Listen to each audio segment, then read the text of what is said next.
다음 영상을 만드는데 더 큰 힘이 됩니다. 감사합니다.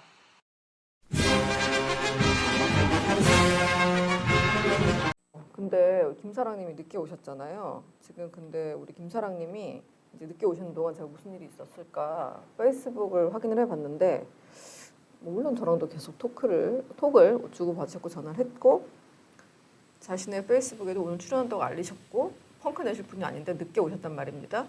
그래서 제가 그러니까 걱정이 되니까 일단 들어가 봤어요. 들어가 봤더니 어떤 그 과거에 본인을 협박했던 정체불명의 남성의 목소리를 이렇게 올려놓으셨더라고요. 근데 그분한테 혹시 또 전화가 와서 통화 중이셨던 건가요? 아니요. 아우 요즘 막 네. 아우 뭐 너무 시달리니까 예. 힘들어요. 그 지하철을 타고 성남에서 오시기 때문에 차가 막힐 일도 없잖아요, 지금. 근데 늦으신 이유가 그 무슨 일이 있으셨고 그 증거를 아니요. 잡으시려고. 그거는 아니요. 괜찮으세요? 네네. 방송하실 수 있겠어요? 네. 무슨 일이 있으셨는지 괜찮으신가요? 끝나고 말씀드릴까요? 네, 알겠습니다.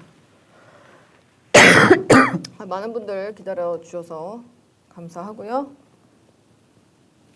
괜찮으시죠? 네네. 예, 자 지난번에 출연해 주셨는데 이제 일단 100만 부 넘어서 감사하다는 말씀 드리고 싶고요. 자, 우리 김사랑 씨는 페이스북에서 공개적으로 이제 행정 비판을 한 이후로 정신병원에 강제 입원당했다고 주장을 하고 계신 분입니다. 그런데 이재명 후보의 형 회계사 이재선 씨와 꾸준히 연락을 해왔다고 저한테 밝혀주셨어요. 그래서 제가 이재선 회계사님의 미망인이신 박인복 여사님께 부탁을 드려서 이재선 씨 휴대전화 혹시 있느냐, 있으면 충전을 해서 좀 캡처를 떠서 저한테 달라 찍어서 김사랑 씨와 정말 실제 연락을 해왔는지, 저는 이제 김사랑 씨랑 이재선 씨랑 친하다 또는 연락을 많이 해왔다는 게 이제 믿기지가 않으니까 같이 이제 기사에 나오신 적이 없잖아요. 보도된 바가 없고. 그래서 이제 확인을 했어요. 박인복 여사님께서 이재선 씨 휴대전화를 가지고 계셨기 때문에 충전을 해서 이제 확인을 했습니다. 오늘은 이재선 씨가 그동안 김사랑 씨에게 어떤 주장을 했는지, 어떤 조언을 했는지, 뭐 그 의미는 무엇이었는지, 어떤 걱정을 해왔는지 잠시 뒤부터 본격적으로 짚어보도록 하겠습니다. 자, 그리고 김사랑님, 지난 방송 이제 100만 분 넘게 보셨고요. 수천 개의 댓글이 달렸는데 이 강제 입원이 정말 사실이라면 너무 무서운 일을 당하셨다는 그런 걱정이 대부분이었어요. 걱정하시는 분들께 한 말씀 부탁드릴게요. 오늘도 좀 너무 상태가 평상시와는 다른 것 같아서 처음 보는 모습이어서. 예. 아니 이제 제가 이제 그 강제 입원 당한 거는 팩트잖아요. 네. 그러고 나서는 우리나라 이제 사법부 자체를 신뢰를 못해요. 경찰이 납치를 했으니까요. 그 얼마나 무서운 일이에요. 그냥 경찰에서 전화만 와도 막 이렇게 심장이 막 이렇게 벌렁벌렁해요. 안 맞도록. 경찰 전화만 받으면 뭐 이렇게 조사받으러 오라고 해놓고서 뭐 납치도 하려나 막 이런 거 있잖아. 왜. 네.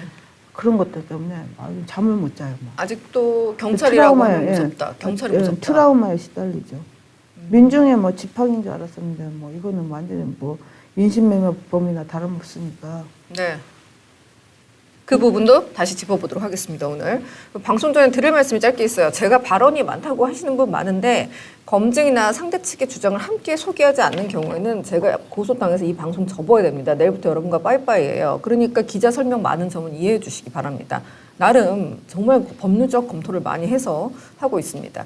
자, 인트로로 이제 속보를 하려고 했었는데요. 박철민 씨 속보 이거 지금 짚어주실 수 있을까? 아니면 그 본인 얘기로 갈까요? 박재민 씨 얘기하실 수 있으세요? 괜찮으세요? 괜찮아요. 자, 이재명 후보가 조직폭력배 돈 20억 원을 받았다는 주장을 제기한 국제마피아파 조직원 박철민 씨가 옥중에서 추가 증거를 공개했는데 돈다발 사진 추가 공개했고요. 몇 억. 그리고 이재명이 가장 믿는 조폭의 녹취를 확보했다. 내 목숨 걸겠다. 도지사님 기다리시라. 자료 취합해서 조만간 공수처 권익위 고발한다. 보복 두려워 이재명 대선 후보에게 정권을 맡긴다면 단언컨대 조폭 정권 될 것이라고 했거든요. 자, 이 지인분들이 초창기부터 이렇게 폭로를 하기 전부터 우리 사랑님과 연락을 해왔던 걸로 아는데 이걸 어떻게 저희가 지금 지켜봐야 되는지 좀 설명 좀 해주세요. 이제 이건 말 그대로 지금 자기가 이제 목숨을 걸겠다라고 한 거잖아요. 조폭도 나름대로 책임지겠다는 거예요. 네. 이재명 도지사처럼 나 모르쇠가 아니고 어떻게 보면 더 아, 이재명 도지사보다 훨 낫잖아요. 뭐, 여기는 뭐죠? 녹취가 터져도 막 모르세잖아요. 맨날 다 모른대요. 임명권자였었는데도 불구하고 나는 이제 강압에 의해서 쫓겨났다. 이렇게를 하면서 위에서는 이재명으로 나는 생각한다. 이렇게를 하면서 뭐 초기 이제 초대 그 도시개발공사 사장인가 그분이 네, 그렇게 얘기를 해도 황 대표님이 얘기를 해도 모르세잖아요. 네. 아니 조폭 봐봐. 난 목숨 걸겠다. 처벌 뭐 받아도 상관없다. 내 말이 사실이 아니면 누가 더 진정성이 있어요.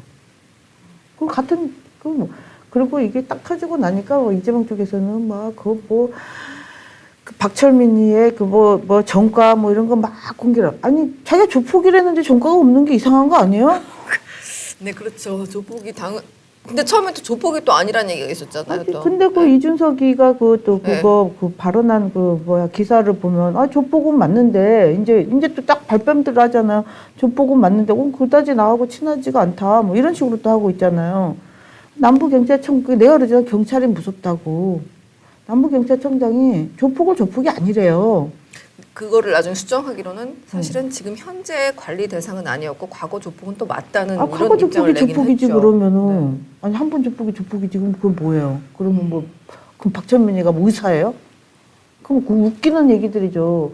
어쨌든 조폭이고 조폭이 전과 있는 거는 당연한 거고 그러면 박철민이의 뒤통수를 친 이준석은 전과가 없겠어요? 그것도 같은 조폭인데. 많죠, 지금도 막 생기고 있죠. 아유 그럼요. 같은 네. 조폭이에요. 그리고 팩트는 저는 그렇게 보면 돼요. 전자발찌를 차고서라도 나오고 싶다라고 했던 이준석이가 그거 방송하고 나서 그거 기사 중앙일보 기사 터지고 나서 하루 만에 석방이 됐어요. 그 다음 날. 2월 8일 날 전자발찌 차워서라도 나 좀 내보내줘라고 했는데 진짜 10월 7일 날. 뿅 하고 10월 8일 날. 10월 그리고 7일 날 10월 8일 날 그 석방이 됐는데 뿅 하고 나왔죠. 예.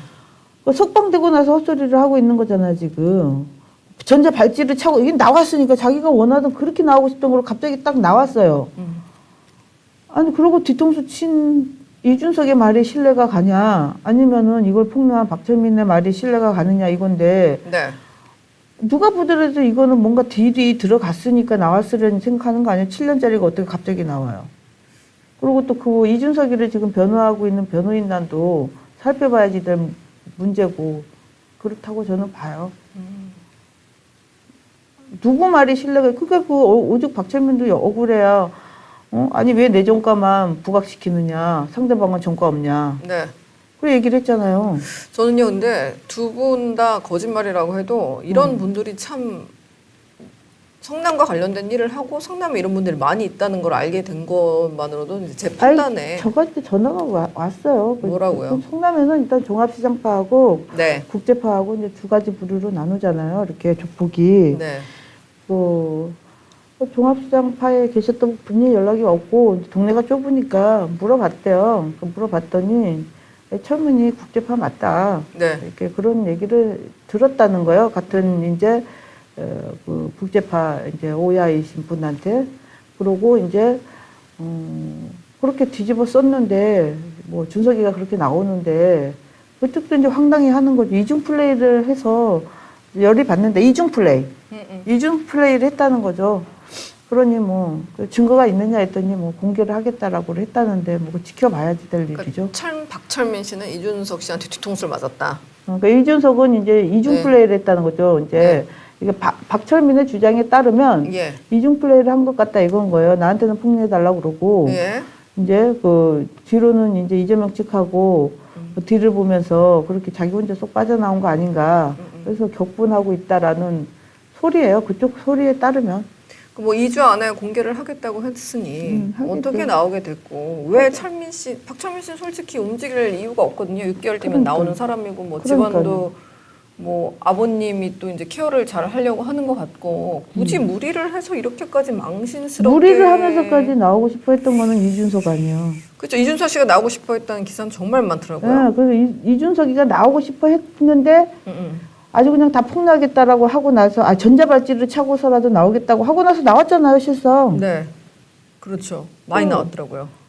그 빵에서 나온 사람의 말이, 갑자기 나온 사람의 말이 더 신뢰가 있겠어요? 6개월 뒤에 나옴에도 불구하고 이걸 폭로한 사람의 말이 더 신뢰가 있겠네요, 이거죠. 일단 객관적으로 판단하면 모든 시청자분들께서 지금 판단을 하실 수 있을 텐데 전 2주 뒤에 결과를 보겠습니다. 그리고 국제 마피아파가 어떤 그림 하에 움직였는지 또 저희가 최종적으로 결과를 보고 분석을 해드리겠습니다. 자, 일단 챕터 1 들어가겠습니다. 네. 자, 우리 김사랑님 관련해서 정신병원에서 약을 투약을 했는데 이게 좀 궁금해서 지금 지켜보려고 합니다. 본격적으로 우리 이재선 씨와 김사랑 씨 어떤 얘기를 했는지도 짚어보기 전에 지금 이게 보니까 제가 그 문자를 봤거든요. 네. 대장동 개발에 포함된 1공단이 들어가고요.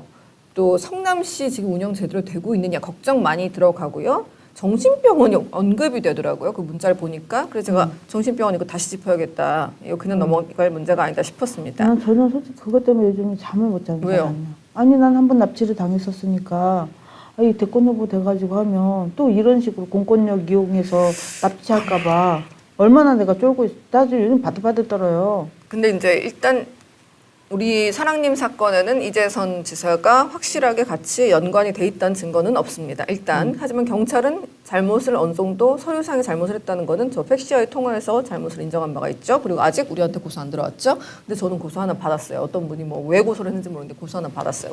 상관없어요. 자, 우선 병원 입원 당시 상황부터 다시 짚어볼게요. 김사랑님이 그 이재명 지사 페이스북에 행정 비판 질문 올리고 삭제하기를 삭제 당하기를 반복한 뒤에 2017년 11월 14일에 그 모든 관계자들 실명을 공개하고 내가 죽어야 내 말을 믿겠느냐는 글을 올렸습니다. 근데 분당서가 그때 자살 위험군으로 보고 112에 신고를 해서 위치 추적을 해서 사랑 씨를 데려갔어요.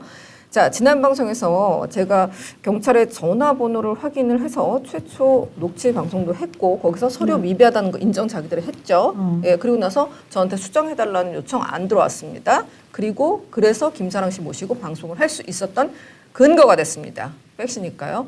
자, 그때 경찰이 왔을 때 상황 다시 한번 설명해 주세요. 일단 서류는 없었던 것을 자기들이 인정은 했는데 네.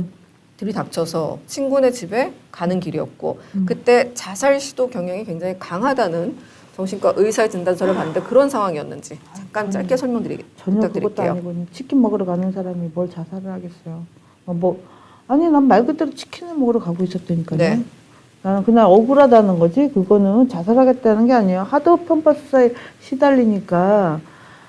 지금 내 말이 사실인 게 뭐냐면 그때 당시에 내가 지적했던 이름들 보면 네. 알겠지만 뭐 뜬금없이 승진하고 뭐 채용되고 별짓이 다 있었잖아요. 네. 나한테 욕을 해놓고서도 구형 100만 원 떨어지고 나서도 채용이 되고 이 상식밖에 일들이 벌어지고 있는데 내가 그거를 경찰서 가서도 얘기를 했어요. 내가 네. 무슨 잘못을 했느냐. 네. 상대방들은 그렇게 한 거, 상대방들은 뭐 해도 벌금도 조금밖에 안 나오고 넌 너무 부당하다. 난 신땡땡이라고만 해도 300 때리고 니네들 나는 억울하니까 못 참겠다. 이렇게까지 억울한데 내가 어떻게 니네들 말을 믿겠냐. 그렇게를 하면서 억울하다는 게 제일 많았죠. 그렇죠. 그리고 지난 방송에서 경찰이 어머님의 확인 서류 없이 김사랑 씨를 강제 입원했다는 걸 인정을 했는데 네. 그 목소리 들으셨는데 혹시 김사랑 씨한테 미안하다는 전화라도 한 통 왔나요? 미안하다고 전화는 무슨 개뿔이에요. 내가 가면 피하죠. 다 도망가고 없더라고 관계자들. 그러니까 저도 그리고 찾기 힘들었어요. 한 명은 또 깜방에 들어가 있잖아요. 네. 내 CCTV 은폐한 경찰은 이제 깜방에 들어가 있고. 뇌물 혐의로. 뇌물 그죠? 혐의로요. 네, 본인이 이러니 잘못했다고 내가 했지. 경찰이 믿겠냐고요. 지금 뇌물 혐의로 들어가 있어요. 경찰이요. 근데 그 조폭한테 뇌물 준 거였죠? 조폭의 부인을 아니다. 조폭한테 뇌물 받은 거였죠? 그 사람이? 아니 그 사람은 이제 은수미 네. 시장한테 뭐 이렇게 자기 아는 공무원을 취직시켜 달라. 그리고 또 특정 이렇게 특정 이권을 챙겨달라 뭐 이러다가 그걸로 이제 빵에 들어가 있는데 그 상관도 같이 뇌물 먹고 빵에 들어가 있어요. 네. 그 중원서에 있는. 여러 명이군요. 아니 그러니까 조직이 여러 명이군요. 이게 그런 조직, 특히나 경찰 조직은 내가 그래서 의심을 하는 게 뭐냐면 자기 뭐 하나로 움직이는 게 아니라 조직 명령 체계가 떨어지면 움직이는 체계니까. 내가 이제 고소를 했었잖아 경찰을. 네.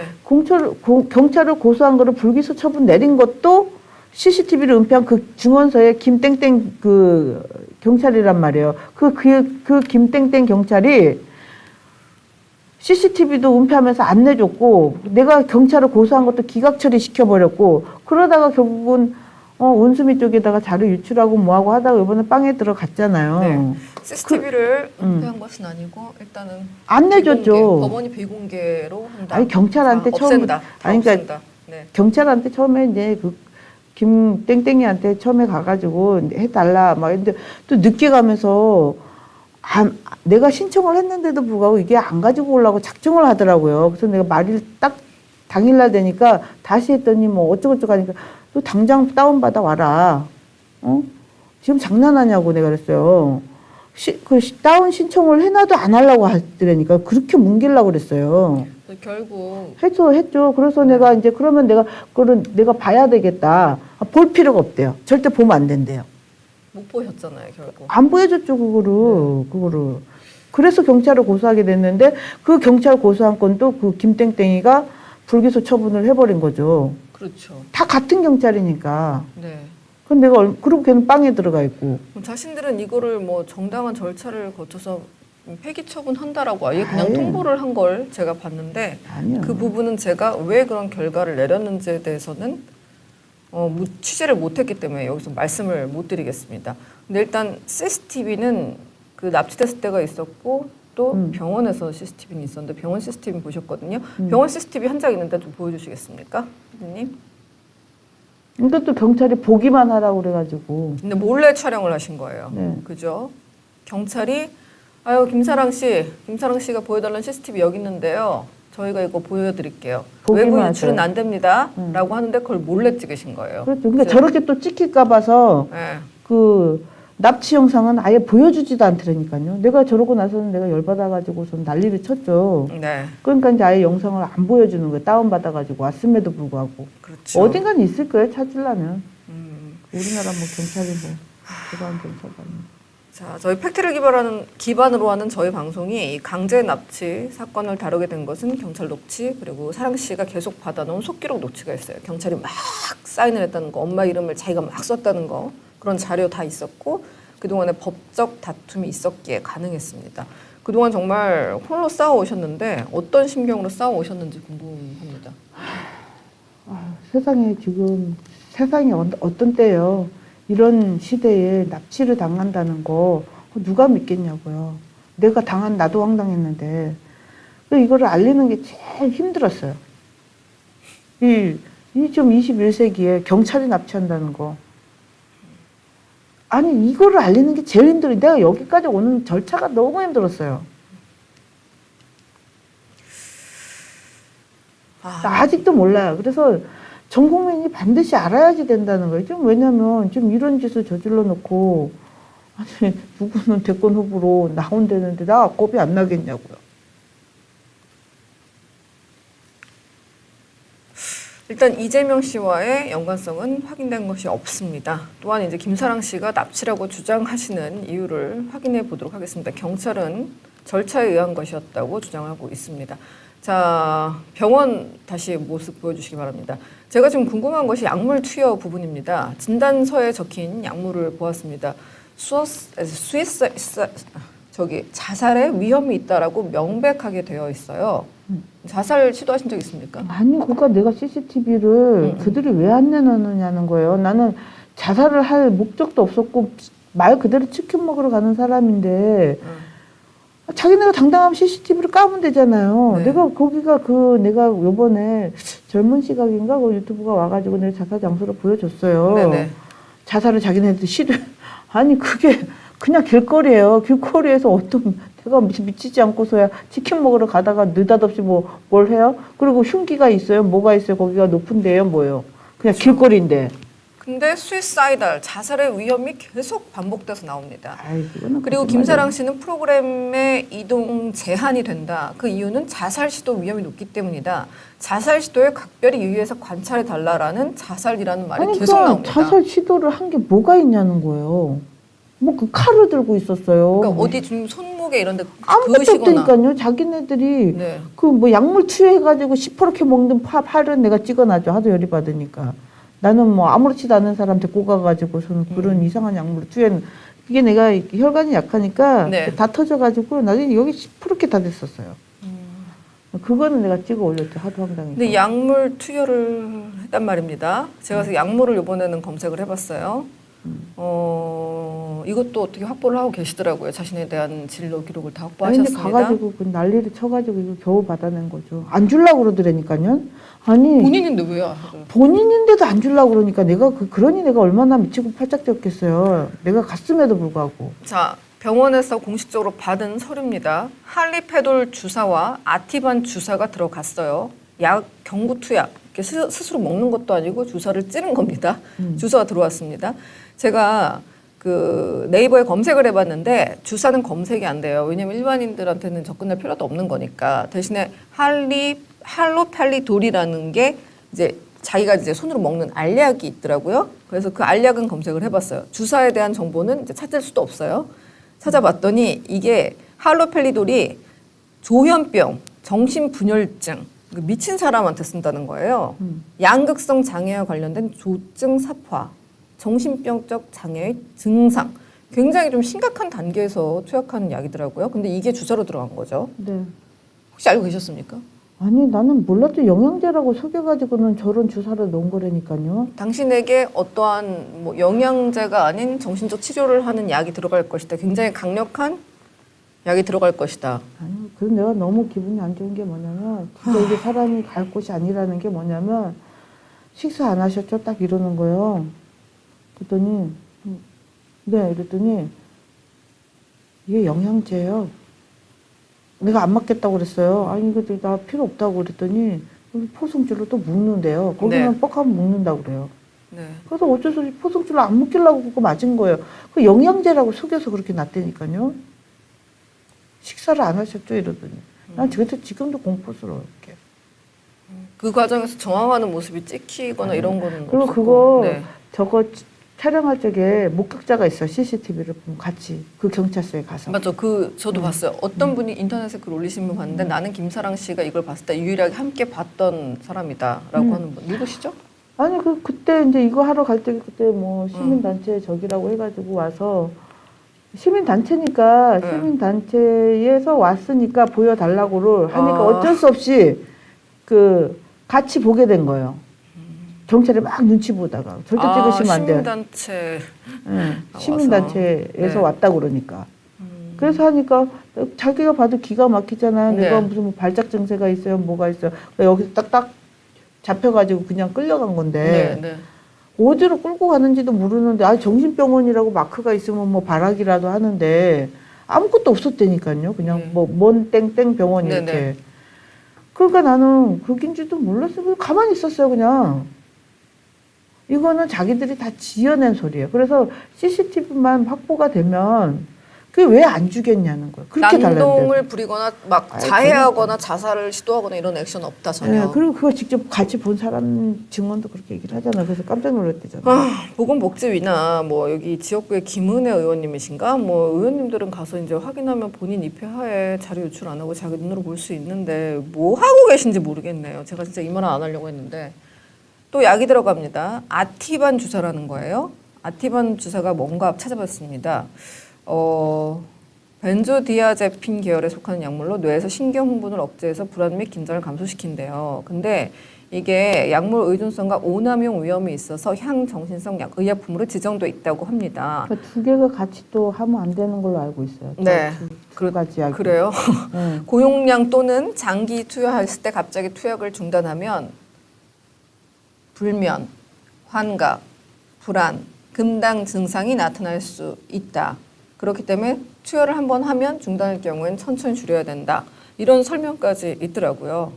참 놀랐습니다. 제가 저 약품까지 다 찾아보면서 하나하나 다 찾으면서 놀라지 않을 수가 저 없었어요. 봐봐요. 저 그러면 저게 더 말이 안 되죠. 불안, 불면, 환각 증세를 유발할 수 있다라고 돼 있잖아. 아티반 예, 주사가. 환각 증세를 유발할 수 있는 약물을 왜 투여를 해요? 이제 이걸 넣었다가 끊으면 끊으면요? 그 약을 끊으면 나중에 이제 밖에 나가셔서 그 약물에 이제 중독이 좀 되셨을 때 그 약을 끊으면 나는 이 약이 뭔지 모르는데 내 몸에 없으니까 환각이 막 보이기 시작하는 거죠. 그럴 수 있는 거죠. 계속 만약에 있었다면 며칠이 거기 계셨었던 거잖아요. 계속 있으시면 아무래도 나중에 이런 위드로라고 해야 되나요? 어쨌든 이 약물에 대한 두 개 약물이 같이 금단 증상이 나올 수 있다는 거죠. 두 개 약물이 같이 투여가 예. 돼서는 또 안 된다고 그러더라고요. 그렇죠. 내가 알기론 그래요. 그래서 좀 쓰러지신 모습 좀 보여주시면 감사하겠습니다. 그럼 약을 투여하고 영상을 보셨을 때 이제 바로 얼마 만에 정신을 잃으신 아니, 건지 그러고 뭐 나서 그 상황을 바로 그냥 딱 쓰러지더라고요. 바로요. 그냥 놀랐어요. 그거 보고. 와, 저렇게 사람이 훅 가는구나. 그냥 쓰러지는 모습이. 그냥 딱 뒤로 그냥 발라다. 그냥 쓰러지는 약이죠. 그 영상을 보시고 본인의 모습을 확인하셨는데 난 충격받았어요. 그때 기억을 못 하시나 봐요, 당장. 그때 당시는. 왜냐면 영양제라고 놓고서 내가 저거를 안 봤으면 저거 했을 텐데 내가 보고 나니까 더 끔찍하더라고. 보고 나니 더 끔찍해요. 그냥 바로 쓰러지는 거죠. 페이스북에 살려달라라는 문자를 남기셨습니다. 약물 투여하기 직전에요. 그러고 나서 문자가 끊겼습니다. 그러면 이게 이성적으로 생각했을 때 더 이상 핸드폰을 사용할 수 없는 상황, 뺏겼다라고 제가 추정을 할 수 있는 상황입니다. 그 핸드폰을 가져간 사람은 누구였습니까? 그 이제 그 조무사 같은 사람 있잖아요. 네. 거기서 이제 확 가져가고 뺏어갔어요. 더 쓰려고 그랬는데 못 쓴 거죠. 이 살려줘까지 쓰고 더. 살려줘 좀 보여주세요. 네. 이제 경찰이 날 성남상권재단 정신병원에 가뒀다 하고 살려줘다 밑에 더 쓰려고 그랬어요. 네. 저기 한 1분 차이잖아요. 네.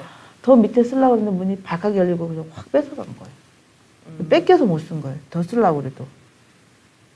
저게 마지막이었습니다. 뭐 날 빨리 구해줘 뭐 이런 거라도 더 쓰려고 했던 거예요. 했었어요. 그때. 네.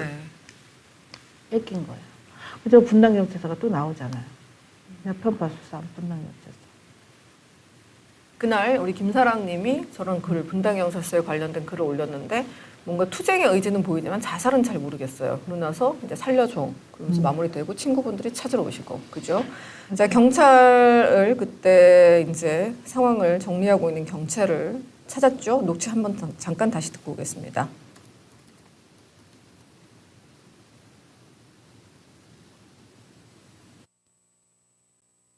지금 완전히 지금 잘못되신 게 그게 적을 수 있다라고 해서 적을 수 있는 것이 아니고요. 제33조 보호 의무자에 의한 2번을 보면은 보호 의무자로부터 보건복지부령으로 정하는 바에 따라 2번 등 신청서와 보호 의무자임을 확인할 수 있는 서류를 받아야 한다라고 했는데 서류도 안 받으시고 그냥 주소만 파악할 수 있는 상황에서 적은 거라고 볼 수 있잖아요. 이게 이제 법령에 이제 네. 있지만 맨 하단에 보면 네. 그 이 법정에 따라서 이와 같이 입원을 의뢰합니다잖아요. 그래서 우리가 이 의뢰 양식을 이제 쓰면서 이제 이 응급 입원을 의뢰를 하는 양식이에요. 굉장히 미흡한데 병원에서 강행을 했다고 볼 수 있겠군요. 예? 양식이 굉장히 미흡한데 병원에서 강행을 했다고 볼 수 있겠군요. 양식이 미흡하다고요? 네. 일단 의뢰서하고 우리가 예. 상담을 해서 의사가 예. 최종적으로 결정을 짓는 거니까요. 근데 일단은 여기서 보호 의무자임을 확인할 수 있는 서류조차 없었고 보호 의무자는 남편인데 그 대상도 잘못되었고 보호 의무자가 한 명만 있는 경우에는 한 명으로 한다라고 되어 있는데 보호 의무자가 2명을 지금 확인한 상황이신데 그냥 한 명으로 또 하신 거네요. 남편분은 아예 이에 관해서 연락 자체를 하지 말라고 그랬었어요. 그렇다면 이 법령에 따라서 그 어머니가 보호 의무자임을 확인할 수 있는 서류를 받으셨습니까? 어머니하고 통화를 했었죠. 서류는 안 받으셨고요. 예, 알겠습니다. 서류를 자, 받을 그러면 수 하나 없는 더 상황이었고요. 안 받고서 나를 그러니까 납치한 거잖아요. 네, 서류가 없었다고 인정을 했고 그래서 제가 보도를 할 수 있게 되었습니다. 이렇게 여러분과 나 만날 수 이게 있게 얼마나 되었습니다. 소름 끼치는 거야. 그러면 네.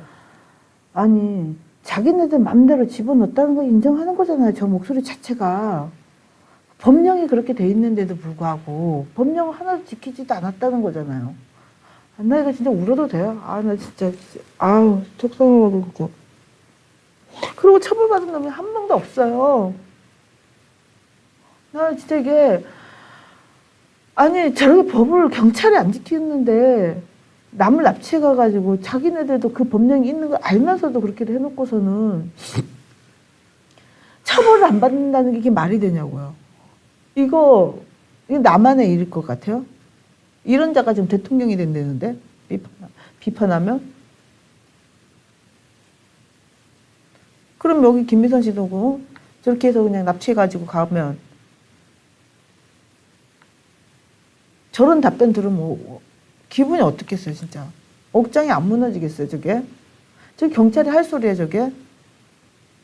원래는 다 깜빵 가야지 돼요. 저 말한 저 경찰부터요. 알고 있으면서 저 서류를 받아야 된다는 걸 알고 있으면서도 자기네들 마음대로 썼다는 거잖아요.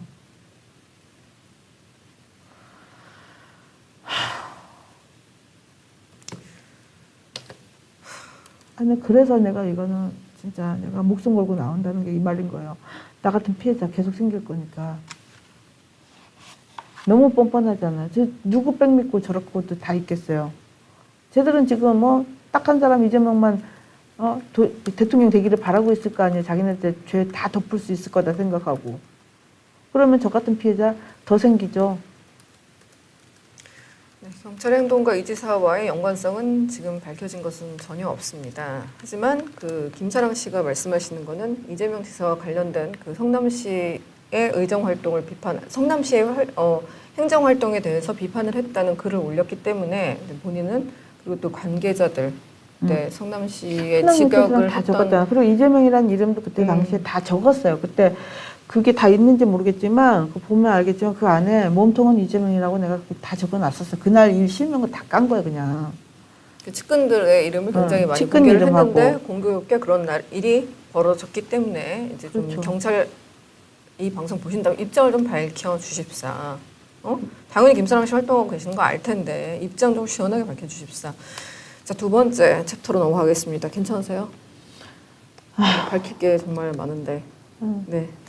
자, 누가 김사랑을 신고했나? 두 번째 챕터로 넘어가겠습니다. 제가 의사 진단서를 살펴보니까 놓친 게 있더라고요. 수정경찰서가 쓴 입원 요청 내용인 것 같은데요. 이런 내용이에요. 경찰서가 이렇게 말을 했어요. 김사랑 씨가 페이스북에 죽는다고 글을 올렸더니 우리 쪽으로 신고가 들어왔어요 라는 그 진단서, 아까 그 자살 위험 가능성이 높다는 걸 보니까 그렇게 써 있더라고요. 도대체 신고를 누가 했는지 혹시 확인하셨습니까?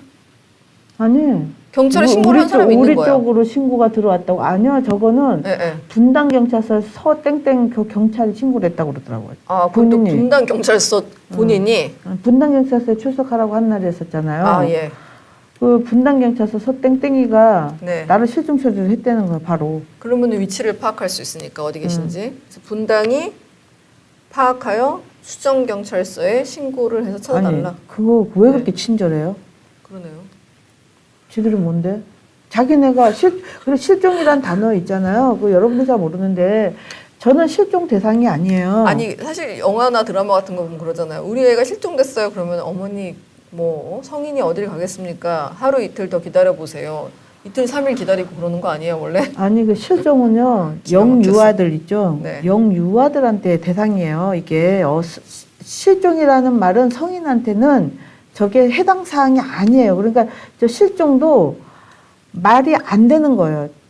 분당경찰서에 서땡땡이도 깜빵 가야지 되는 거예요. 실종 대상이 아니에요. 실종은 만 18세 미만 애들한테만 적용되는 게 실종이에요. 그렇습니까? 네. 자살 위험 같은 것들이 많이 그러니까 녹아있기 때문에. 자살 위험도 다른 거고 보세요.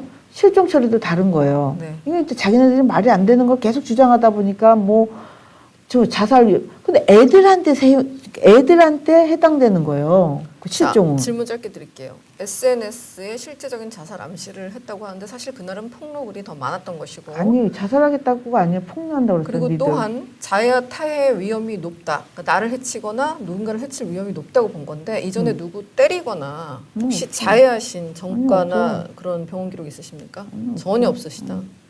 그래서 내가 CCTV로 까라는 거야. 니들도 당당하면 까라고. 니들 억울하면 풀어주겠다는데 경찰 니들이 그렇게 납치를 안 했고 내가 그렇게 자해나 타해의 위험이 있었으면 자신들이 먼저 이걸 내놔줘야지 되는 거 아니야? 내가 이렇게 사정하지 않아도?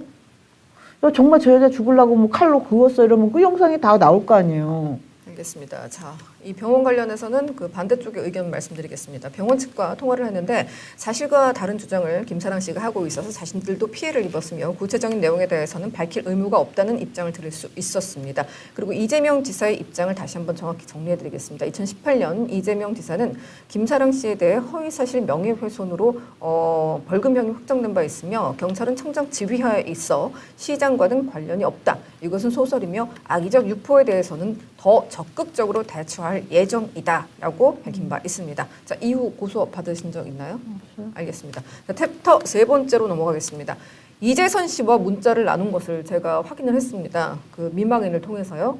자, 이재선 씨 이런 문자를 보냈어요. 김사랑 씨한테. 네. 저를 저게 진짜 끔찍한 소리예요. 미친 사람으로 몰 때와 같군요. 네. 네.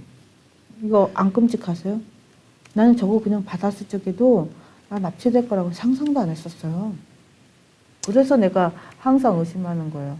똑같은 패턴에 똑같은 저거잖아요. 공무원들 지장까지 다 찍혀져 있더라니까요. 날 고소한 이재명과 성남 씨에 그것도 모자라서 공무원을 동원을 해서 지장까지 다 찍어놨어요. 그 지장 보고 내가 더 소름이 끼쳐서 내가 알지도 못하는 공무원들 도장이 찍혀 있으니까. 아, 여기 있습니다. 자, 이재선 씨와 나눈 문자라고 하면서 저한테 주셨어요. 저를 네. 미친 사람으로 몰 때와 똑같군요. 음. 이런 문자를 주셨고 신문에 나왔잖아요. 경인일보에 이렇게 나오니까 그 전에 이재명이가 먼저 SNS에 올려서 연합뉴스가 보도했기 때문이지요. 이런 식으로. 자기를 미친 사람으로 본 게 이재선 씨 말로는 그런 거예요. 이재명이가 이거를 SNS, 뭐 페이스북 같은 데다가 막 올렸나 봐요. 그래서 연합뉴스가 그걸 따라서 계속 보도를 하면서 나를 그렇게 미친 사람을 했는데 아, 이거 나를 그러니까 자기를 그러니까 이재선 자신을? 씨를 미친 사람으로 몰 때와 하는 짓이 나한테 지금 김사랑한테 하는 게 똑같다는 거예요. 근데 이 일단 문장에는 이재명은 없기 때문에 저는 일단 없는 걸로 지금 어떤 해석도 하지 않도록 하겠습니다. 여기 밑에가 있죠, 이제. 예, 근데 이제 일단 앞부분에는 어떤 대화가 있었는지 알 수가 없으니까요. 자, 이렇게 회계사와 나눈 문자 캡처 수십 장을 저에게 주셨는데 성남시 그리고 정신병원 대장동에 포함되는 1공단 이게 지금 세 가지 이슈를 짚어볼 수 있습니다. 지금 저를 미친 사람으로 몰 때와 똑같군요라는 그런 캡처가 나와 있었고요. 제가 그 다른 것들도 좀 보았어요. PD님 CG 좀 보여주시면 감사하겠습니다. 다른 문자를 여러 개 봤는데요. 이런 내용이 있습니다. 네. 장애인이나 누가 만나자고 해도 만나면 안 돼요. 이제 모르는 사람 만나지 마세요. 없는 사실도 만드니까요. 이게 무슨 뜻인가요? 아니 그래서 나는 이게 이제 이렇게 미친 사람으로 몰 때와 하는 짓이 똑같다. 네. 그러면서 장애인이나 누가 만나자고 해도 안 된다고 없는 사실도 만든다고 그래서 내가 최근에 그 이재선 씨 그 사모님하고 통화를 했어요. 네.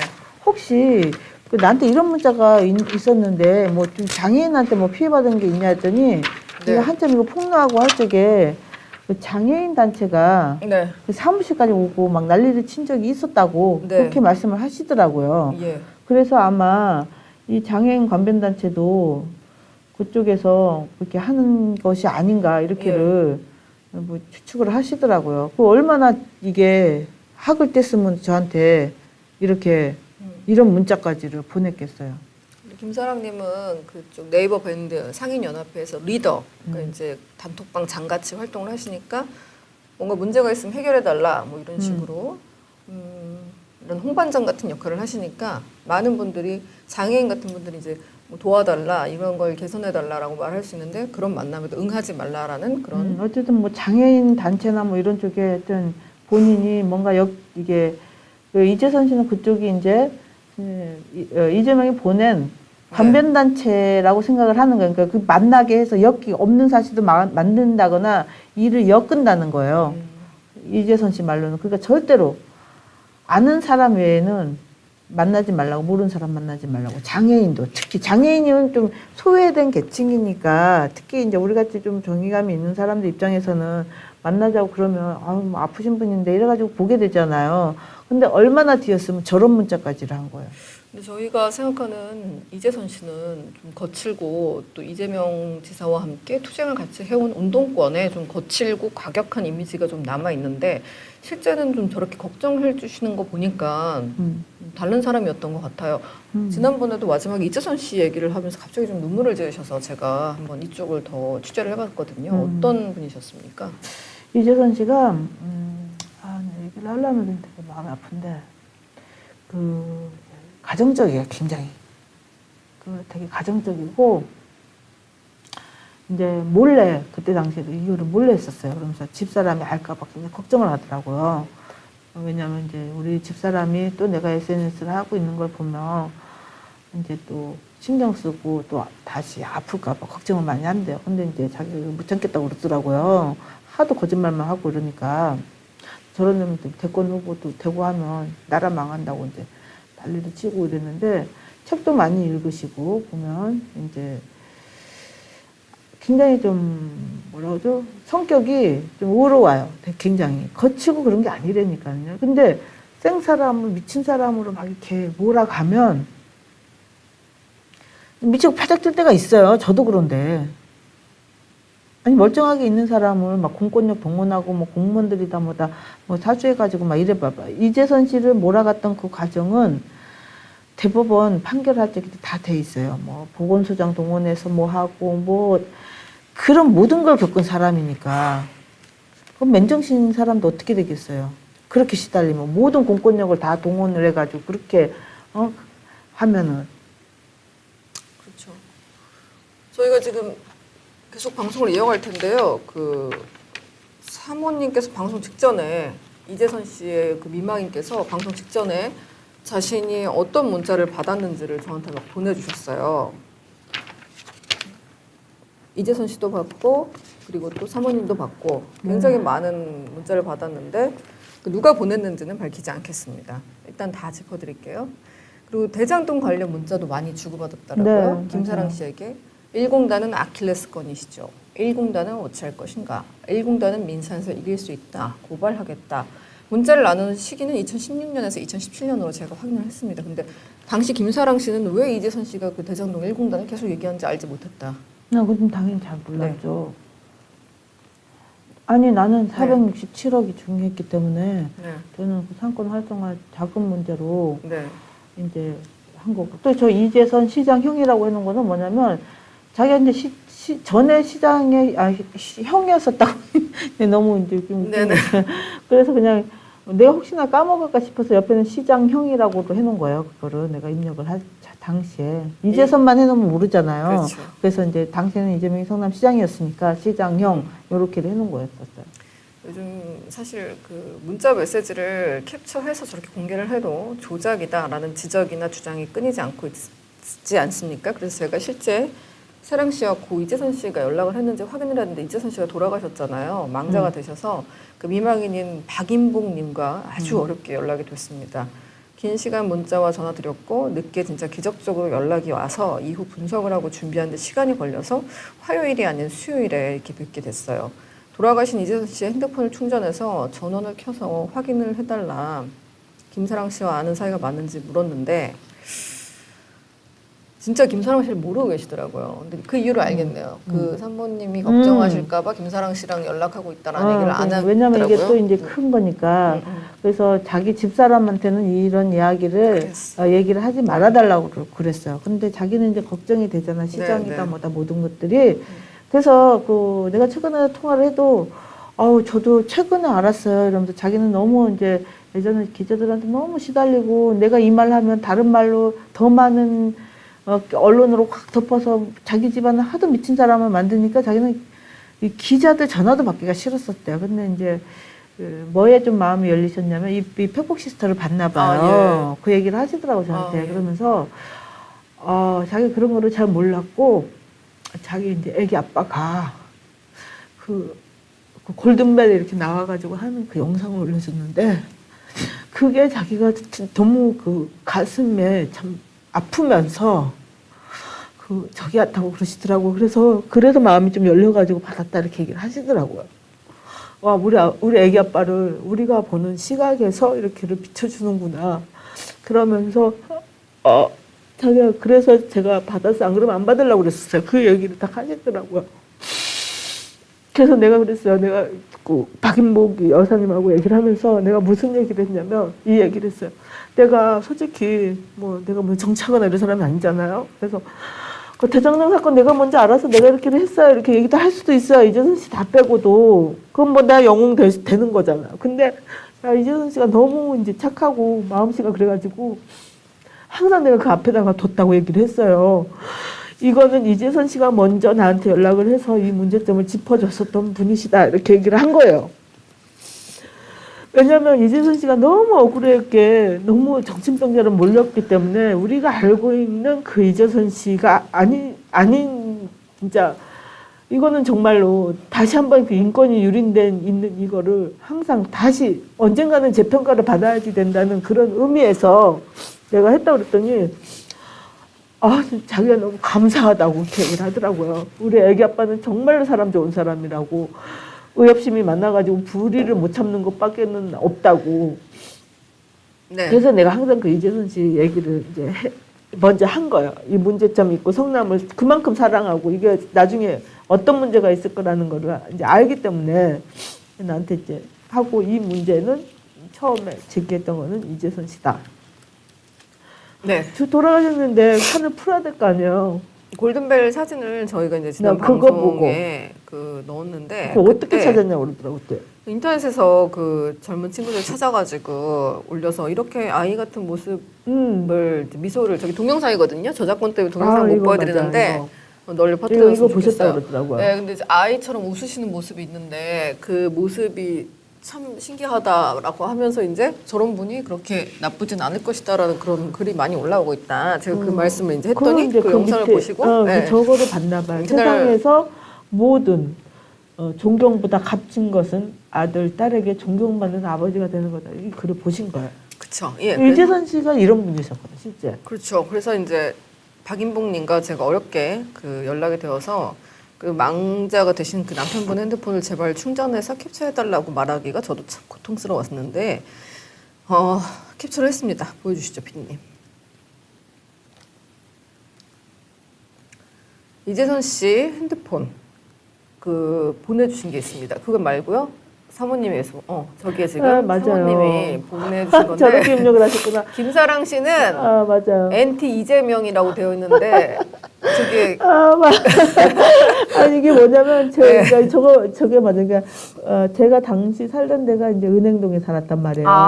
그러니까 은행동. 이제 나보고 이제 어디 사냐고 물어봤었어요. 예, 그래서 예. 내가 저는 은행동에 살아요. 그랬더니 그러니까 저의 이제 거주지인 은행동을 저렇게 적어놓은 거예요. 보니까. 네. 은행동 그리고 저건 이제 안티 이재명인데 아마 노안으로 아마 이제 NT라고 한 것 같은데 아니 NT 발음이 더 이제 세련되다고 생각하셨던 것 같아요. NT라는 발음을 선택하신 것 같고 아무튼 그렇게 딱 입력이 돼 있네요. 참 신기하네 내가 봐도. 모르셨죠? 나는 저렇게 입력이 돼 있는 줄 몰랐어요. 그래서 나 하면 이재선이라고 지금 떠 있는 오른쪽 화면을 보면 이재선 씨 핸드폰이라는 거고 그다음에 이재선 씨 핸드폰에서 사랑을 검색하면 저렇게 나는 내가 저렇게 입력이 돼 있는 줄 나도 NT 처음 봤어. 이재명이시라고 하십니다. 예, 인정 받으셨네요. 아무튼 일단 그렇죠. 그래서 그러니까 이제 자기도 이제 예. 그거를 이제 저한테 이제 제보를 준 거예요. 이제 저거를 이제 페이스북이나 이런 데다 보시고서는 네. 이제 김사랑한테는 내가 자료를 줘도 되겠구나 이렇게를 네. 한 것 같아요 보니까 맞아요. 저렇게 입력이 됐을 정도면. 예, 맞습니다. 그러면서 고인이 되셨지만 그분이 그 세상에 어떤 분이었는지 곧 알아줄 거라면서 고인이 되셨지만 망자의 카톡 프로필 사진을 보냈다고. 맞아요. 그 저한테도 항상 그런 예. 그 문자를 보냈었어요. 제가 읽어드릴게요. 최선의 서비스, 진인사 대천명, 사필 규정, 진실보다 위대한 것은 없다. 행위에는 책임이 따름을 증명할 법수 연걸초. 본인이 법수 연걸초라는 근데 저 단어는 표를 받았다고 하더라고요. 저 단어는 저 문자는 항상 진인사 대천명 사필 규정 그리고 진실보다 위대한 것은 없다라는 거는 저한테 보낸 문자에도 항상 있어요. 그렇습니까? 네, 예. 맞아요. 제가 지금 저거는 박인복님께서 다 찍어서 실시간으로 저한테 보내주신 거예요. 급하게 보내주셨는데 그런데 제가 이제 보다가 또 하나의 증거를 찾게 됩니다. 이거를 어떻게 김사랑 씨랑 연결을 했는지. 네. 김사랑 씨가 너 왜 내 말을 안 믿냐라고 하셨잖아요. 근데 그 수많은 이재선 씨가 나는 카톡을 저한테 보내주시는데 네. 제가 그걸 그냥 믿을 수는 없거든요. 네. 그래서 제가 또 다른 증거를 찾았어요. 김사랑 씨가 저한테 보낸 문자 중에서 이런 게 있더라고요. 이재선 씨가 보낸 문자인데 네. TV 조선 기자 신땡땡 누굽니다. 이 사람한테 연락 왔으니까 좀 기다려보세요. 그래서 제가 2017년 1월 7일 날 제가 이 아는 후배니까 친한 후배니까 나는 그거 깜짝 놀랐어요. 그거 너 안다고 전화 그랬어. 바로 했어요. 그래서 전화해서 이거는 이름이 나가면 안 될 것 같아. 너 혹시 이때 이재선 씨한테 연락했어? 맞대요. 난 그게 더 놀랐어. 그래서 제가 3 체크를 해요. 제가 기본적으로 세 곳에서 체크를 해가지고 맞대요. 자기가 그때 검증단에 있어서 이재선 씨 측에 연락을 했대요. 이재선 씨가 예. 그러면서 그 문자를 보내주신 거예요. 저기가 되면 안 된다고. 네. 이거 반드시 알려가지고 쟤는 깜빵 보내야지 된다고. 이거 나 지금 형이지만 정말 창피해요. 정말 이런 동생이 될 줄 몰랐거든요. 이러면서 하면서 이제 네. 말 그대로 정신병원은 제 혼자만 가면 돼요. 이러더라고요.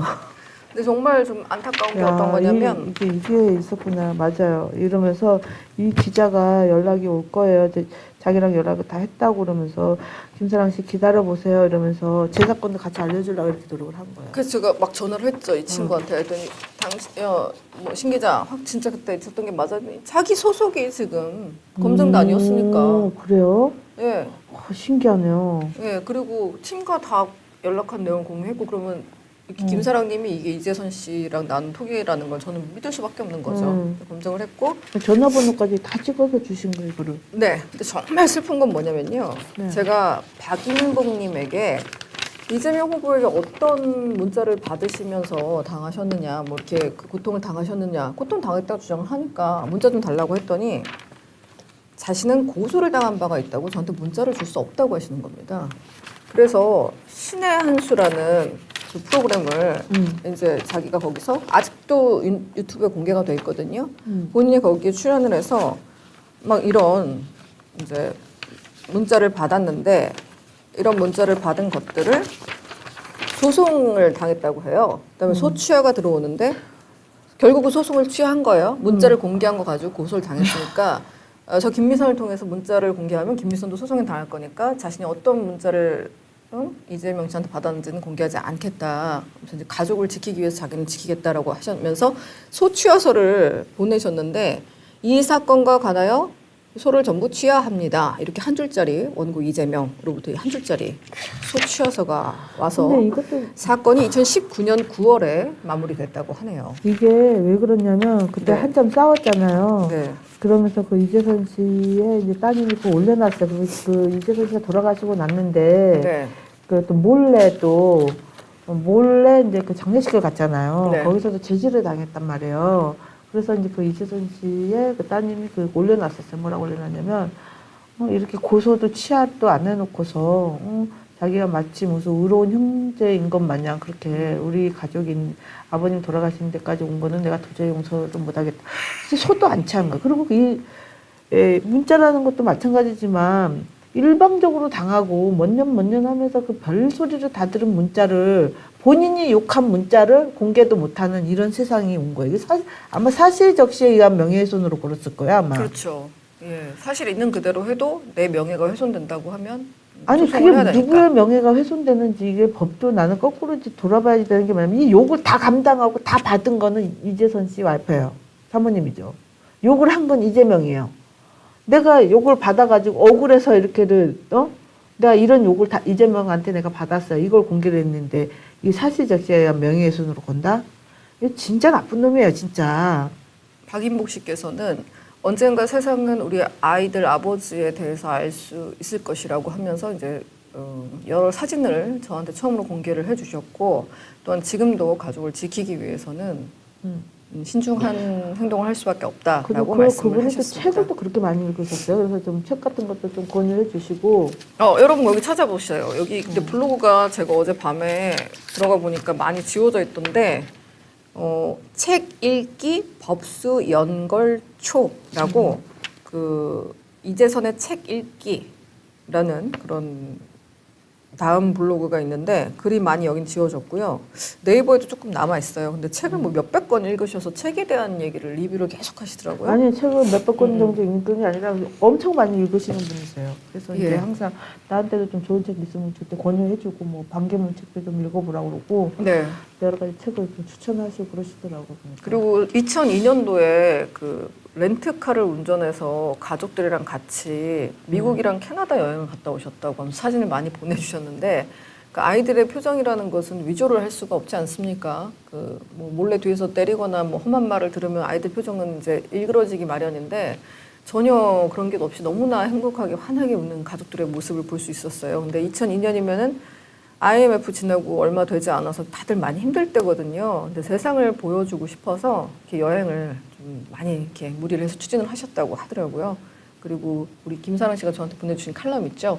IMF가 발생하기 9개월 전에 IMF를 예견했던 그 한겨레인가 경향 칼럼? 네, 그것도 보내주셔가지고 경제적 식견 역시 뛰어났던 회계사였다는 것을 신문을 통해서 제가 알 수 있었습니다.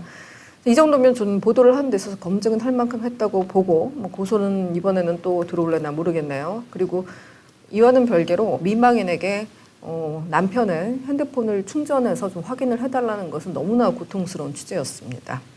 마지막 챕터로 넘어가겠습니다. 이재선 씨 문자에서 제가 추적을 다시 시작했습니다. 저를 미친 사람으로 몰 때와 같군요. 도대체 무슨 상황이 있었을까? 한번 정리를 해볼게요. 이재선 씨 누군지 CG로 만들어봤습니다. 2012년에 벌어진 일로 지금 짚어보도록 하겠습니다. 2월에서 8월 사이에 성남시 게시판에 156건의 글을 게재해요. 제가 그거를 사모님한테 또 받았더니 유모 본부장, 지금 뉴스에 많이 나오는 분 있죠? 본부장, 유모 본부장, 유모 성남시설관리공단 본부장, 유모 본부장 뭐 이름 정말 많더라고요. 네. 그렇죠. 그래서 예. 아니 그 실명 얘기도 상관없지 않나요? 요즘 뉴스에도 한참 나오니까. 아, 고소당 귀찮아가지고요. 네. 하여튼 유 본부장. 네. 예, 유동규 뭐 그런 게 있습니다. 그 다음에 이제 7월에 충돌이 있었다라고 해요. 그리고 검찰 공소장을 보면 2012년 4월부터 8월, 저 때를 잘 기억해 주셔야 됩니다. 2012년 4월부터 8월 검찰 공소장을 제가 탈탈 털어봤더니 아주 집요한, 아주 복합적이고 또 다면적이고 또 그리고 여러 곳에서 정신병원 입원 시도가 들어옵니다. 공권력을 사용했다는 것도 그리고 또 일단 실패로 들어갔다 이렇게 정리를 하지만요. 그러고 나서 그런 모진 2012년을 지내서 12월에 장애 없다, 정신적 문제 없다라고 판단을 받습니다. 하지만 이런 12년의 일을 겪다 보니 가정에서 이제 인터넷에서 접하는 그런 소식만으로도 많은 고통을 겪고 우울증 진단을 받게 됩니다. 이런 일을 겪고 나서 야, 근데 저게 너무 내 저심정을 내가 저걸 겪었기 때문에 네. 저 오죽 연구소 심리평가에서 장애 없음으로 판단했다고 그랬잖아요. 네네. 나도 하도 열이 받아가지고 그 중앙의료원에 갔었다니까요. 그래서 어떻게 나오셨어요? 아니 그 정신과 병력이 없으니까 그 진단서를 못 대준다는 네. 거예요. 아, 병력이 없으니까. 아니 그거는 그렇게 얘기를 하는 거야. 그럼 내가 정신과 병력이 없어서 못 대준다는데 네. 그럼 그거 자체로도 그럼 정신병이 없는 것을 아는 거잖아요. 가본 적이 없는데. 예. 오죽해야 나도 거기까지 가가지고 그 어디 찾아보면 있을 거예요. 나도 갔다 왔다니까요. 근데 저 심정을 내가 그래서 이해를 한다니까요. 오죽 저 미친 사람으로 몰리고 그 공권력이 막 남용되고 막 그 사방에서 고소 들어오고 저하고 똑같은 거잖아요 지금. 근데 진짜 너무 고통스러워서 이제 가족들이 이제 건강을 챙겨야 되니까 병원에 가자 하면서 이제 그때 거의 잠을 못 주무셨대요. 그러면서 네, 중앙성 나도 그랬었어요. 잠 못 침범해 이루고. 트럭이랑 충돌하고 그다음에 이제 그때 이제 2012년을 12월에는 멀쩡하셨던 분이 많이 이제 힘들어 하시게 됩니다. 그리고 그것도 그거예요. 저렇게 이제 사고가 났는데 막 문자가 왔잖아요. 그냥 죽으라는 둥 막 네. 그게 더 충격을 받아버린 거예요. 네? 죽으라고 막 문자를 보낸 거예요. 누가요? 누군 누구겠어요. 그러니 더 충격을 받은 거예요. 아, 예. 그리고 2014년에 인터넷과 단절시키기 위해서 박인복 씨는 터키 쪽으로 가족 여행을 시도를 합니다. 그러나 몸 상태는 계속 좋지 않아지셨고 2017년에 폐암으로 사망을 하시게 됩니다. 맞아요. 네. 그때 어디 여행 갔다고 인터넷에 못하게 해가지고 좀 밖에 나가서 살짝 하고 있다고 그렇게 한 적도 있었어요. 그렇죠. 맞아. 근데 우리가 알고 있는 거는 이 지사가 주장하는 거는 이제 형이 엄마 때렸다 이런 거잖아요. 그것도 작게. 근데 그거 아니라고 혐의 없음이라고 인터넷에 많이 돌아다니잖아요. 이거는 진짜 중요한 거예요. 피의 사건 처분 결과. 그러면 네. 이렇게 없는 걸 가져가지고 그동안 떠들어낸 이재명은 왜 처벌 하나를 안 받느냐는 거예요. 이거 어떻게 형을 이렇게 만들어놔요? 근데 제가 저거가 지금 여러분이 보시는 거는 인터넷에 좀 도는 것이기 때문에 저게 진짜 맞는지 박인봉님한테 원본을 찍어달라고 확인을 합니다. 그랬더니 진짜 원본을 받았어요. 조금 전에 받은 겁니다. 원본이에요. 그러니까요. 예, 그 주소 지워달라 했어서 주소 지금 막 지웠고, 예, 어머니 때린 적 없음 여긴 나왔습니다. 그때 당시 이거 여기도 경기도 수정구 수원지방검찰청 선임 이것도 아마 수정구에서 받았나? 예, 이런 내용이 있었습니다. 자, 그리고 제가 이제부터 좀 어떤 일이 있었는지 짚어볼게요. 여러분 이제 계속 함께 해주시길 바랍니다. 공소장을 좀 짚어볼 겁니다. 이재명 지사가 형을 정신병원에 강제 입원시키려 한 것은 대법원에서도 인정된 사안입니다. 이 재판에 들어간 기자들이 재판에서 이렇게 공개된 자료, 검사가 뭐라고 말을 했는지 이런 거 워딩을 치신 분이 있으면 저한테 이메일로 좀 주시거나 좀 주시면 감사하겠습니다. 저는 그때 당시 워딩은 찾지 못하고 성남지법 제1형사부의 판결문을 이제 구했습니다. 또 어렵게 구했는데 여기 나온 공소장 내용을 이제 좀 정리를 해보았어요. 검찰이 공소한 내용이 한 이 정도 되는데 짧게 정리를 해보았습니다. CG로 여러분 함께 보시죠. 함께 보시겠습니다. 참 진짜. 자, 김사랑님 제가 많이 힘드니까 자 이거 한번 읽어봐 주세요. 네. 검찰 공소장입니다. 야. 참. 2012년 4월 비서실장님은 저기겠네요. 네. 이재선이 상또라이다. 강제 입원을 검토해봐라. 비서실장이 저런 권한까지 있단 말이야. 참 기가 찰노르지.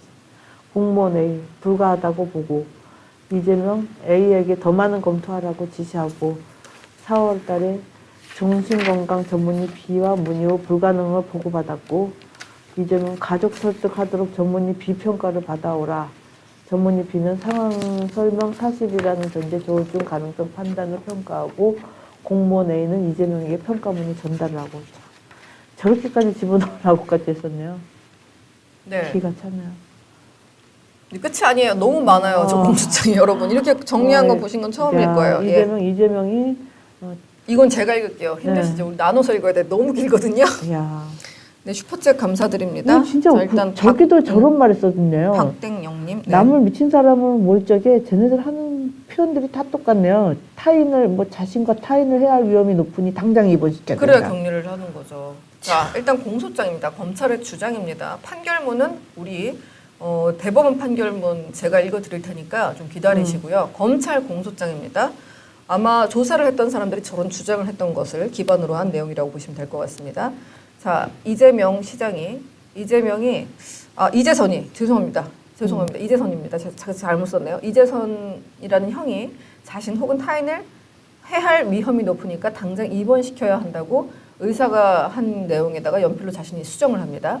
이재명 공무원 A에게 그걸 주고 이렇게 문건을 다시 받아오라 지시를 했다라고 누군가 밝혔나 봅니다. 전문의 B는 조울병은 굉장히 심각한 질병이다라는 취지의 문헌을 추가하고 이재명 씨가 저렇게 쓴 대로 그대로 쓰진 않았다고 해요.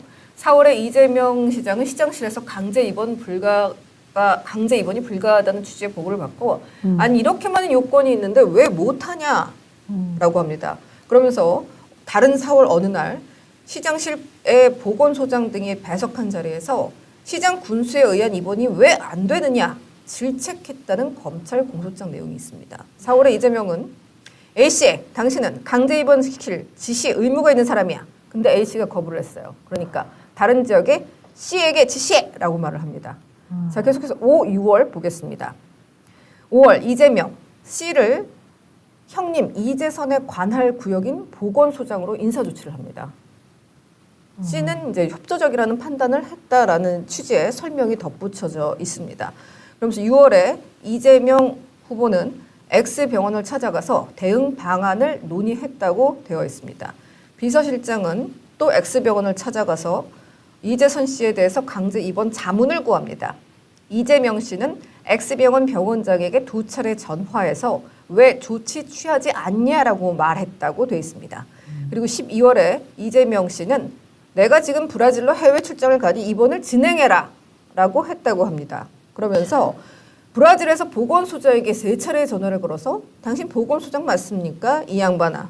그러면서 당신이 보건소장 자격이 있느냐라고 말을 했다고 합니다. 근데 X병원의 센터장은 아니 이재선 씨 부인이 멀쩡히 있는데 어떻게 내가 입원을 시키냐. 진료부터 해야 된다라고 하면서 거부를 했다고 하고요. 6월에 보건소는 진단 및 보호 신청 촉구를 했다고 합니다. X센터장은 진단 및 보호 신청할 수 없다. 이 의사는 정식으로 거부를 하게 됩니다. 정식 거부를 합니다. 여러분 여기서 끝이 아닙니다. 죄송합니다. 깁니다. 7월, 8월에 어떻게 있느냐. C씨가 XX병원을 찾아서 이재선 씨에 대한 입원 진단서를 요청합니다.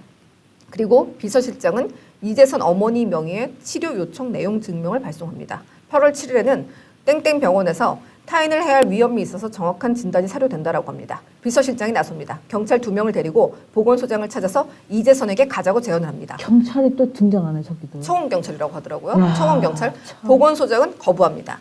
그리고 이재선이 경찰서에 마침 가기로 한 날이었나 봐요. 그때 보건소에 앰뷸런스를 타고 출동을 하는데 그 앰뷸런스 안에서 비서실장인지 누군지 땡땡이 오늘 바로 입원시킵시다 라고 말을 하니까 의사가 그건 절대 안 된다 라고 해서 돌아와서 결국은 강제 입원이 안 됐다라는 내용의 공소장 내용입니다. 내가 저런 걸 보니까 내가 배우를 그렇게 경찰이 저기도 등장을 하잖아요. 네. 그리고 공무원을 동원을 했잖아요. 저 보시면 알겠지만 이거 보세요. 네. 여기 뭐예요? 저 고소한 데 보면 이름 나오면 안 돼요. 네. 이름 뭐 이게 좀 지워져 있으면 상관없어요. 저 고소한 데 보면 이 지장들이 찍혀져 있잖아요, 지금. 네, 목 아파요. 이게 성남시청에 네.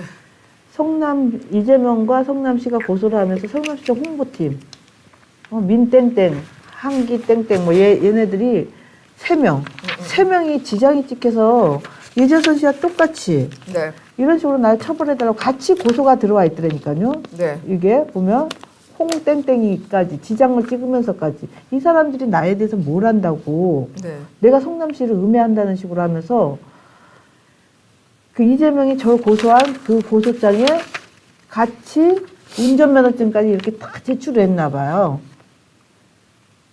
아니 홍보팀 3명의 공무원이 같이 이걸 이재선 씨 그거에도 보면은 알겠지만 네. 그걸 누가 사주했길래 그 많은 사람들이 움직였겠어요? 몸통 하나밖에 없다는 거예요. 자, 일단은 이재선 씨가 특이한 행동을 문제를 일으켰다는 그런 증언들도 있기 때문에 함께 소개를 시켜드리도록 하겠습니다. 방송 직전에 그 사모님으로부터 고 이재선 회계사의 미망인으로부터 제가 문자를 받았습니다. 2012년 여름을 전후로 굉장히 많은 일이 있었군요. 라고 했더니 그 김혜경 씨가 보낸 문자를 저에게 보내주었습니다. 이거를 소개하지는 않겠습니다. 네, 여기 보면 김혜경 씨도 이거를 고소하면 안 되니까. 김혜경 씨도 보면 알겠지만 아주버님 하면서 보낸 아주버님 문자가 그러면서 있습니다. 네. 이게 안 나왔죠? 네. 어때 이런 식으로 해요. 보이시면 안 돼요. 네. 보이진 않죠 뭐. 네. 이게 무슨 뭐 자꾸 이 김혜경이라는 여자 자체도 보시면 알겠지만 이거를 제가 다시 이재선 씨를 막 수고하겠습니다. 네. 환자 취급하고 막 병원 가서 뭐 아니, 뭐 진단 받아보라고 그러고 아니 그 자기가 언제요? 의사예요? 네. 의사예요? 글쎄요. 언제 그 외부에서 그런 말씀을 하신 적이 있는지 모르겠지만 어쨌든 뭐 이런 근데 문자가 뭐, 있었습니다. 근데 그리고 이제 다 돌아다니죠 이제. 그 행동 그 후보 그러니까 이재명 후보에 항상 같이 다니는 그 실장이라고 하나요? 그런 분이 있는데 그분이 이제 보낸 게 있어요. 이건 신의 한 수라는 다른 유튜브 채널에서 이재선 씨 형수가 이제 공개를 했다가 자신한테 이제 문자가 온 거예요. 이게 똘서나 막 이러면서 와요 문자가. 이게 말이 안 되는 거죠. 그러니까 이런 것들을 다 공개를 하셨는데 소송이 들어왔다가 다시 한번 이제 취하가 되거든요.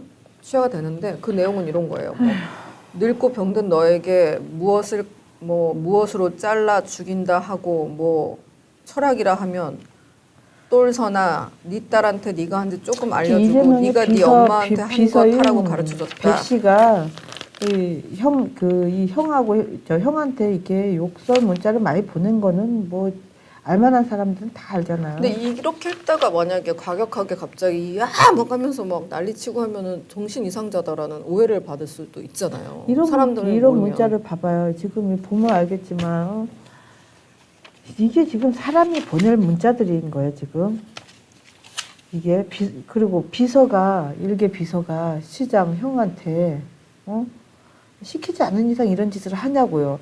또 더 나쁜 건 그거예요. 만약에 환자라면 더 위하고 감싸줘야지 되는 게 가족의 의미인데 이게 비서가 이런 문자를 보냈으면 비서를 고소를 해야지. 네. 자기 형하고 형수를 고소한다는 게 말이 돼요? 너는 미친 X. 제발 용서하지 마, 재선아. 앞으로 잘 지켜봐, 재선아. 비서가 누구 믿고 이렇게 형한테 이런 문자를 보내겠어요? 일개 비서가.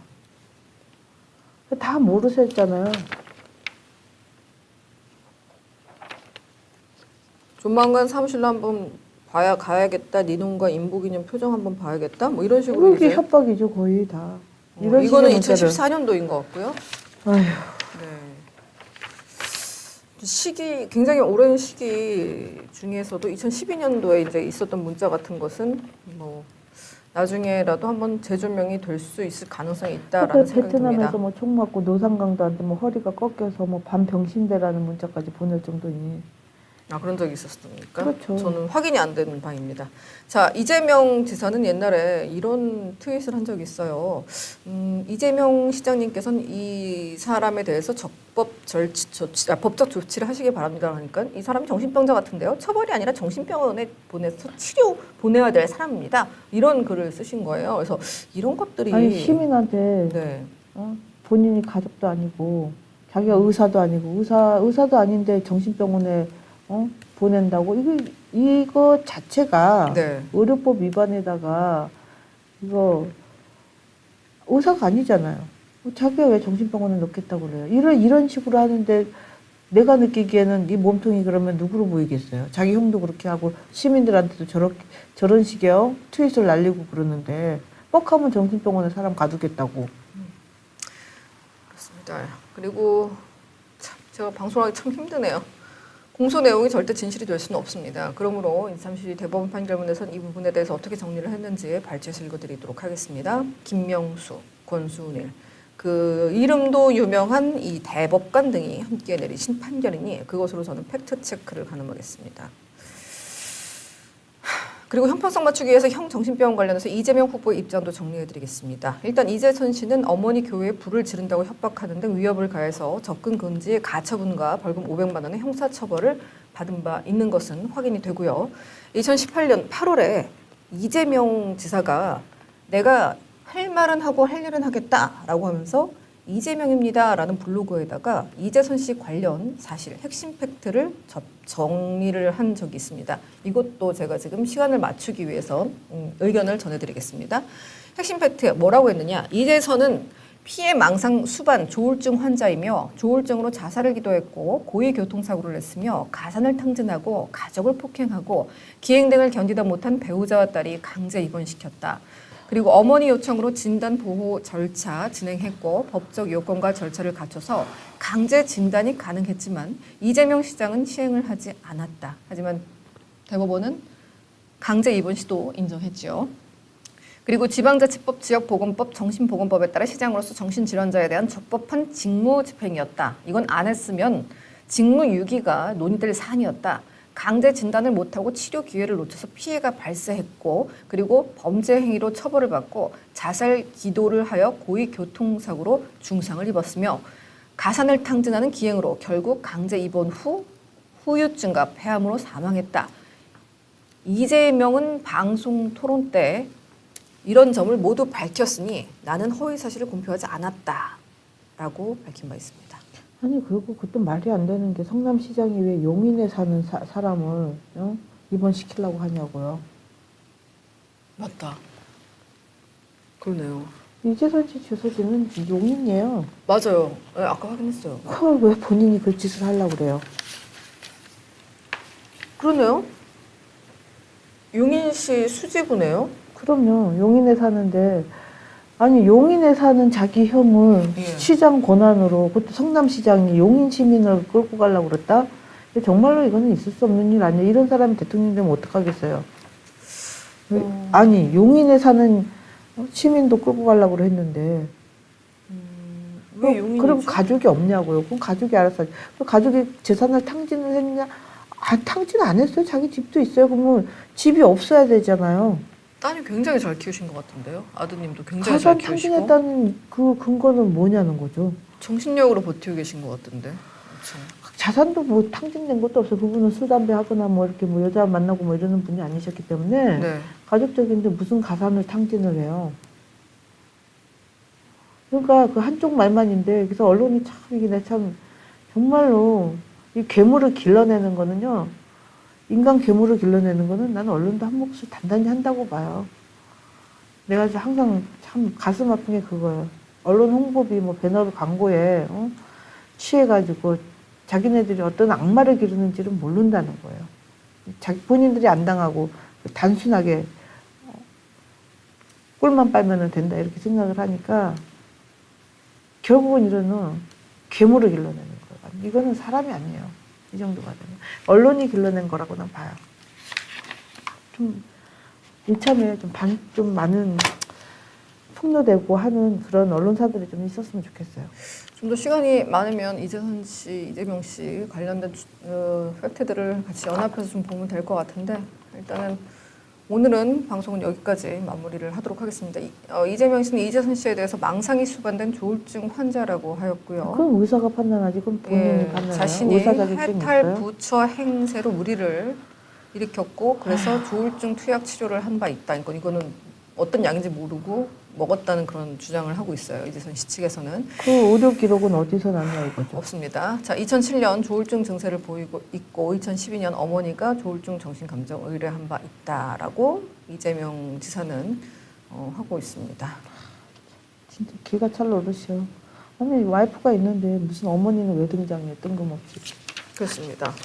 자, 이제 정리를 하기 전에 마지막으로 이제 이런 좀 이렇게 말씀을 해주시고 또 어려운 발걸음 함께 해주셔서 감사하고요. 그리고 네. 이재명 지사의 그 형이었던 이재선 씨의 이 예전 페이스북 블로그를 다 찍어놓은 게 있거든요. 그 사모님께서 주신 건데 이재명과 유모본부장, 시설관리공단, 성남시설관리공단 이사장, 본부장 채용 인사위원회, 유모 성남시설관리공단 공단 부사장, 성남시설관리공단 이사장.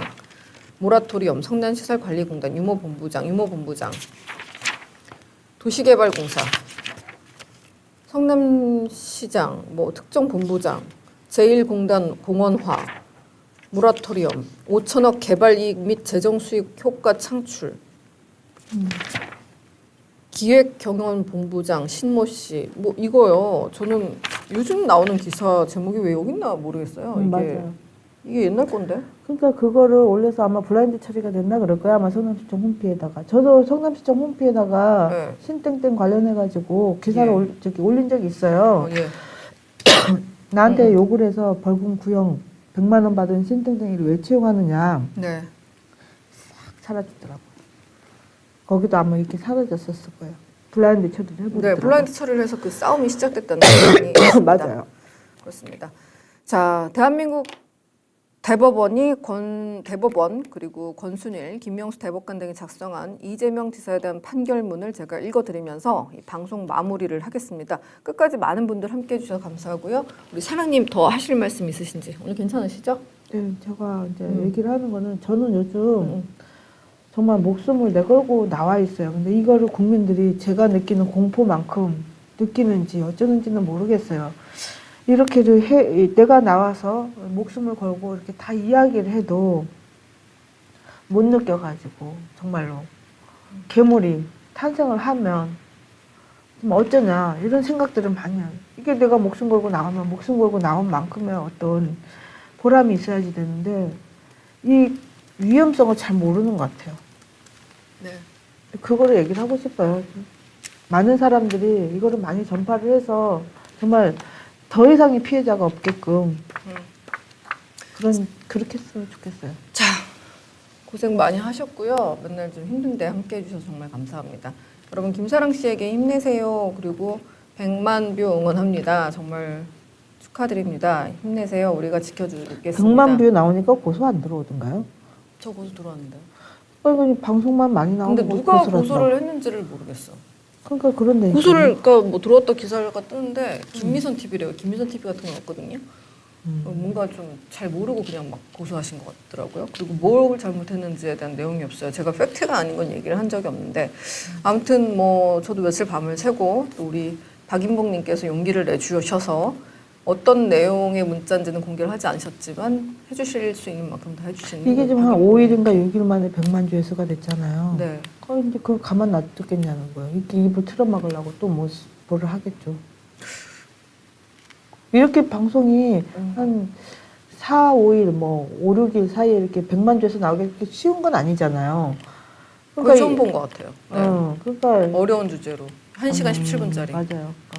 고소가 당장 들어오죠. 이게 민감한 거니까 가장 아킬레스들이잖아요. 김사란 씨 힘내세요. 응원합니다. 많은 분들. 이재선 씨 문자에도 그렇게 돼 있잖아요. 1공단은 아킬레스라고. 다 찾아보고 싶습니다. 정말. 네. 그리고 사모님께서 많은 자료를 갖고 계시니까요. 용기를 내어서 저 연락 받아주시고 또 그 아이들 아버님의 그 가정적인 진실된 모습을 밝히고 싶다 하신 그 용기에 저를 다시 보고서 한번 감사드립니다. 성남에서 고통받고 있는 다른 피해자들도 많은 폭로가 줄을 이었으면 좋겠고 또 고통받고 있었던 공무원들 쫓겨난 공무원들이라든지 억압받던 공무원들도 이참에 많은 폭로 저 같은 사람들이 이렇게 폭로를 하는데 목숨 걸고 하는데 폭로 안 하고 진실이 은폐되면은 이제 앞으로는 가망이 없다는 거예요. 그래서 많은 폭로가 이어지기를 바랍니다. 지금 도지사 지금 내려놨을 적에. 네, 뭐 문제가 있으면 적법한 절차에 거쳐서 공익신고 절차도 다 되어 있고요. 없는 걸 만들어서 하면은 그거는 진짜 그러니까요. 안 되는 짓이고요. 예, 뭐 항상 정의와 법의 편에 많은 분들이 서서 행동해 주시리라 믿습니다. 뭐 성남에나 경기도에 국한돼서 말하는 게 아니에요. 뭐 여러 곳 검찰이라든지 뭐 경남도지사라든지 대한민국 전체 모든 분들께서 용기, 우리 사랑님과 박인몽님처럼 용기를 가지시길 바라면서 이 용감한 팩폭 시스터는 여기서 오늘 마무리 사랑님 여기서 보내겠습니다. 그리고 그 대법원 판결문을 제가 읽을 거예요. 정확하게 앞으로 읽을 텐데 여러분 끝까지 저랑 같이 해주시고요. 우리 피디님께서는 오늘 자료 화면을 계속 돌려주시면 감사하겠습니다. 제가 열심히 한 5분 안에 다 읽도록 하겠습니다. 자, 대법원 판결문입니다. 대법원 판결 2019 도 13328 사건 직권남용 권리행사 방해 그 형을 어떻게 정신병원에 감금하려 했는지를 포함하여 여러 가지 거짓말을 했느냐, 뭐 선거 기간에 어떤 문제가 있었냐에 대한 겁니다. 대법원 판결 피고인이 2012년 4월부터 8월까지 N9 보건소장 등에게 형을 구정신보건법 제25조의 규정에 의해 강제로 입원시킬 수 있도록 입원 절차 진행을 지시하였음에도 그런 일이 없다, 사실이 아니다라고 발언하는 것이 허위사실 공표에 해당하는지 여부에 대해 1. 전제사실. 이 법원이 적법하게 채택하여 조사한 증거들에 따르면 피고인은 이재명 후보는 이재선이 정신적인 질환이 있고 자신 또는 타인을 해할 위험이 있는 사람에게 해당한다고 상당한 정도로 의심하고 있던 차에 2012년 4월경부터 직접 또는 M을 통하여 N9 보건소장 AN 등에게 형을 구정신보건법 제25조를 적용해 정신병원에 입원시킬 수 있는지에 관한 법률적, 행정적 검토를 하도록 포괄적으로 지시한 사실.